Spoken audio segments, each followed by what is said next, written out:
COVID, which was the COVID vaccination mandate, you know, and I don't care whether if you got the vaccine, I don't want to know about it, right? I always tell people, ask me. And then my answer is always, it's none of your damn business, right? But that was an effort. It was a global effort to see if they could propagandize enough people, and they did. It worked.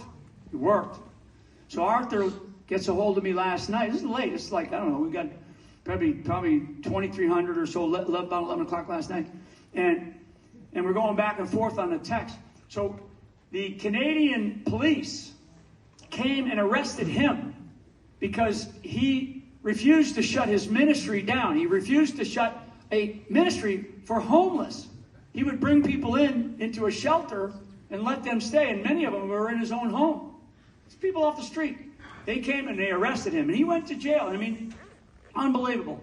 So fast forward. Then you have remember the truckers' convoys, for those of you that know about the truckers' convoys in Canada, and then we had one in the United States, right, where the truckers stood up and they said, hey, so the truckers go, you know, they go across Canada.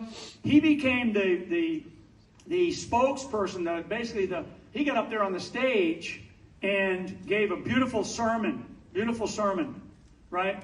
And they arrested him, right? The Canadian authorities arrested him, threw him in prison. He's been in prison, I think, 3 times now, because he refuses to give up his faith in God, right? But he also refuses to give up his nationality, because he could.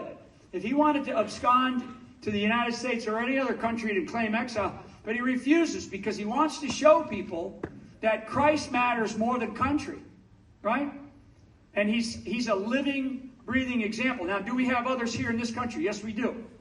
A guy by the name of Pastor Greg Locke, he's just south of Nashville. Okay? When he had a small ministry, 150 people, there's a little building, you know, near where he lives, and I've been to it, right? And he refused to shut down. This is in the greater Nashville area, which is radicalized, okay? So he refused to shut down. They arrested him. They came and arrested him. So he's here in the United States, right? So they came and arrested him. And he refused. They couldn't hold him like they arrested others. Jackson Lawmeyer, who's now one of the faith counsel for President Trump. He's out of Tulsa. They came and arrested him. He was a pastor. He was like 20, I think at the time, about 25 years old. His job was a landscaper. Got a beautiful